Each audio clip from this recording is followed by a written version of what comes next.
Inang itu Guru Tanjung, Bere, anak-anak semua, dan Pak Oku. Tentunya banyak air mata yang tercurah dengan kepergian kemanusiaan dari tengah-tengah keluarga maupun keluarga besar Siaan dan juga keluarga besar Tanjung. Begitu juga di tengah-tengah jemaat dan juga persekutuan IGP secara keseluruhan. Saya yakin dan percaya air mata itu adalah air mata duka cita. Sebab firman Tuhan berkata, Yesus berkata, berbahagialah orang yang berduka cita, karena mereka akan dihibur. Kita semua yang hadir di sini adalah orang yang berduka cita dan yang turut berduka cita. Semakin besar duka cita kita, pastilah semakin besar penghiburan yang datang yang kita alami. Pertanyaan kita adalah, apa itu duka cita? Siapa yang berduka cita? Yang berduka cita ialah orang yang mengalami satu peristiwa di mana ia tidak dapat melakukan sesuatu lagi kecuali berpasrah dan berkata, ini di luar kuasa saya. Dan dengan itu ia mengaku ini adalah kuasa dan pekerjaan Tuhan.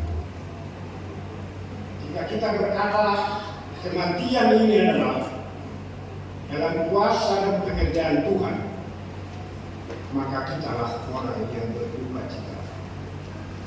Semakin banyak kita semua yang berduka cita di sini, semakin terasa penghiburan.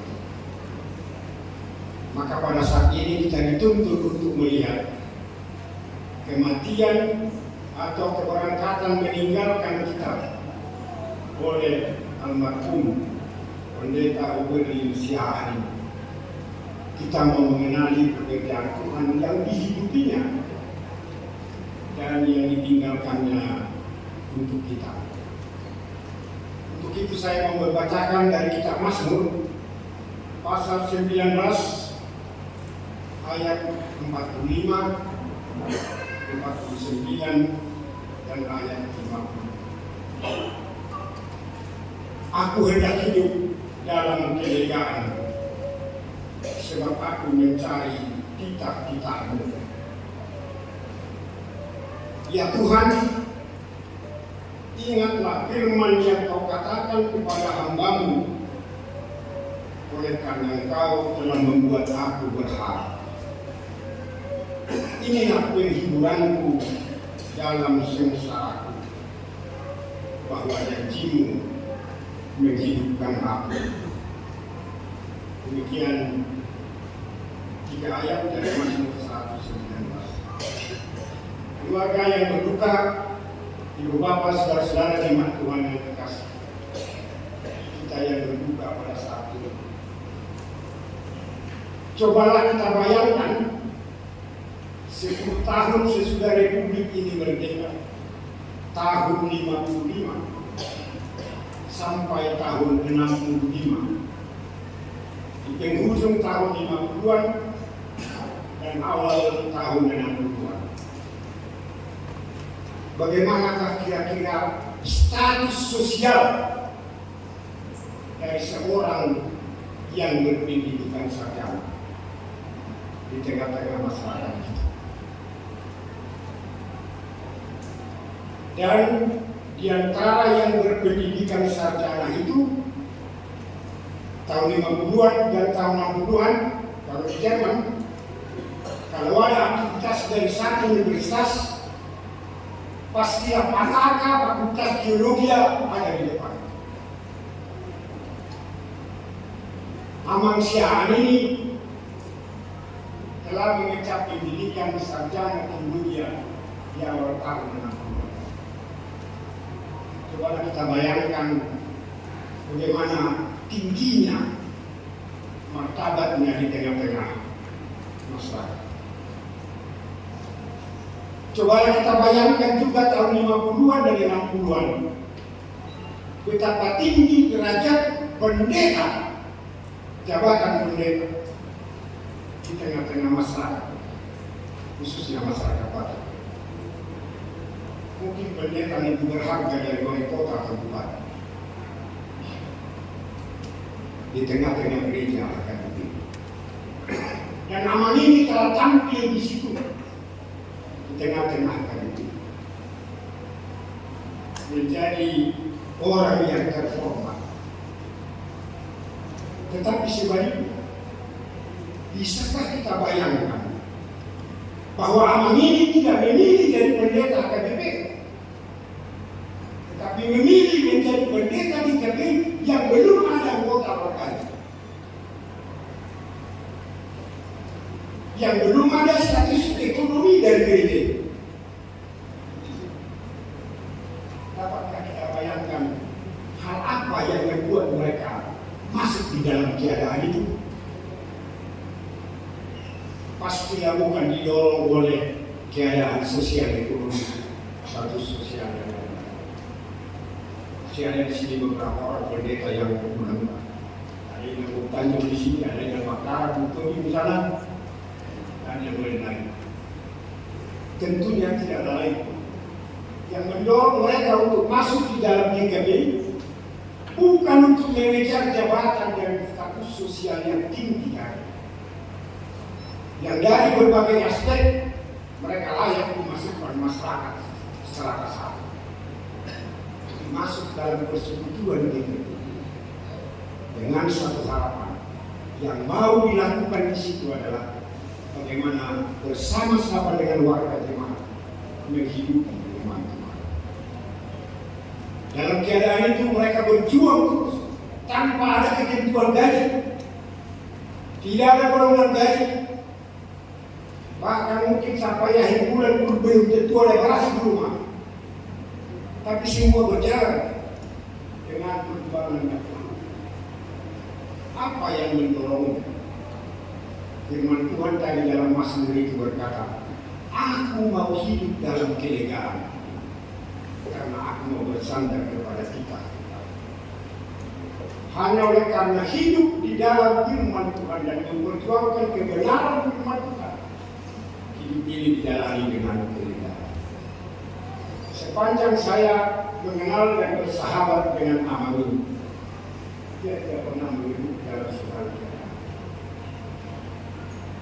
Anak-anak juga saya kira ini semua pasti mengenal Amang ini tidak pernah mewariskan uang sama kalian, tidak pernah mendidik kalian untuk berpedoman kepada hal-hal yang duniawi. Tapi Amang ini mewariskan seperti disebut dalam Mazmur. Janjimulah yang menghidupkan aku. Bahwa janji Tuhan yang menuntun itu selalu menjadi pedoman dalam segala keadaan. Karena itu di GKB sejauh saya kenal Amang ini, terutama selama kepala biro umum yang kenal dulu biro 2 biro umum yang mengurusi organisasi di GKB, pantang bagi GKB dari sejak awal untuk membangun hierarki dan birokrasi di GKB. Pantang itu dari sejak awal. Hierarki di GKB ini adalah jemaat, kantor sipil, reses, bukan jabatan yang lebih tinggi dari pendeta resort. Pendeta resort itulah jabatan tertinggi dan itulah yang menghasilkan sampai kepada pimpinan. Tidak ada jabatan yang lain yang membentuk itu. Yang kedua, sama-sama dengan Amang Doktorandat selalu disebutkan dari sejak berdirinya bahwa kas gereja GKB adalah di surga, bukan pada bendahara jemaat. atas GKB adalah di surga yang selalu mencukupkan dalam segala hal. Prinsip-prinsip itu, karena kita hidup dalam janji Tuhan, itulah yang membuat GKB sampai ke dalam tahun 80-an salah satu atau mungkin satu-satunya gereja yang paling cepat bertumbuh dan berkembang sampai tahun 80-an. Mungkin tahun 80-an ke atas bisa mandi sampai sekarang. Karena jangan sekarang bisa turun jumlah anggota.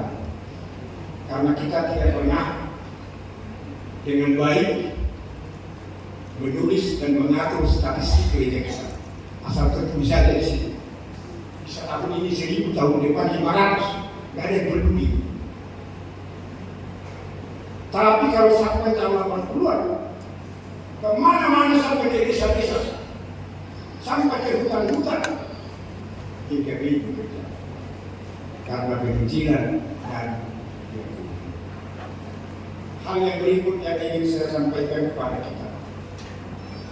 Dalam banyak hal saya berbagi pengalaman dengan Amun. Dalam menjalani kehidupan ini, tentunya saya bisa merasakan anak-anak sering mungkin komplain kepada Amun. Oh begini, bagaimana buat kami, bagaimana ini, termasuk itu. Semua kita begini. Tapi Aman ini sama dengan prinsip yang kita selalu berkata, jangan menjadi orang kaya dan jangan menjadi orang miskin. Sebab orang kaya dan orang miskin penyakitnya sama. Orang yang selalu kekurangan. Itu dikatakan oleh kitab Amsal. Jangan berikan aku menjadi kaya dan jangan berikan aku menjadi miskin. Tuhan Yesus berkata, berilah kami secukupnya. Dan Aman ini selalu berpedoman di sini untuk hidup secukupnya, tidak lain dari hidup pada janji Tuhan. Hidup berpedoman pada janji itu yang selalu mencukupkan hari demi hari. Itulah yang diwariskan kepada kita, pada anak-anak, dari kami di sini dan semua menentu dan Pak Hopu semuanya. Tolonglah pedoman ini yang diwariskan. Jangan berusaha menjadi orang kaya dan jangan menjadi mau menjadi orang miskin. Jalani hidup ini menjadi orang yang berkecukupan. Dan orang yang berkecukupan itu adalah orang yang berpegang pada janji penyertaan Tuhan. Aman ini telah meninggalkan kita, tapi pelayanannya dan hidupnya pasti terbentang di hadapan Tuhan. Dan itu akan kita warisi baik dalam keluarga maupun dalam kehidupan gereja, generasi demi generasi untuk waktu yang akan datang. Kiranya buka cita kita hari ini sungguh-sungguh menimbulkan dan menumbuhkan kehiburan dan semangat yang baru bagi kita untuk tetap berjalan pada janji Tuhan. Sebab janji-Mu lah yang menghidupkan aku, begitu kata Mazmur, termasuk Aman itu. Janji Tuhan lah yang akan menghidupkannya kalau di dalam kehidupan yang kekal. Dan kita yang masih menjalani hidup di dunia ini, janji Tuhan itu juga yang akan mencukupkan dan menguatkan kita semua, terutama dengan Tanjung. Karena apa yang ditinggalkan oleh, walaupun ditinggal sendiri mungkin merasa kesepian, Tuhan masih ada dalam firman dan dalam kuasa Roh. Kiranya doa kita semua yang berduka saat ini sungguh-sungguh menjadi kehadiran Tuhan untuk masa depan kita, baik pribadi maupun bersama sebagai gereja. Kita berdoa. Terima kasih Tuhan, jika pada saat ini ketika jenazah dari yang kami kasih almarhum Pendeta Robert Linsia anak hamba menyatakan pekerjaan dan kuasa Tuhan di dalam hidup, dan juga di dalam keluarganya. Kiranya kuasa, penyertaan dan janjimu itu juga menuntun semua keluarga yang ditinggalkan pada hari yang akan datang. Kiranya juga pada saat ini ketika kami melihat pekerjaan Tuhan di atas jenazah yang terbentang di hadapan kami, kami juga belajar melihat janji Tuhan yang akan menyertai hamba-hambamu para pendeta di tengah-tengah gereja, baik di GKPI maupun di gereja-gereja lain. Juga menyertai semua umat warga gereja untuk hidup dalam kesetiaan kepada firman kuasa Tuhan yang janji. Ketika kami akan memberangkatkan jenazah ini, mengantarkannya ke tempat peristirahatan yang terakhir, Engkau juga yang menyertai perjalanan, menjauhkan segala halangan, memberi kekuatan, kesehatan, sukacita dan damai sejahtera. Terpujilah nama-Mu Tuhan kekal selama-lamanya. Dalam Yesus Kristus Tuhan kami. Amin.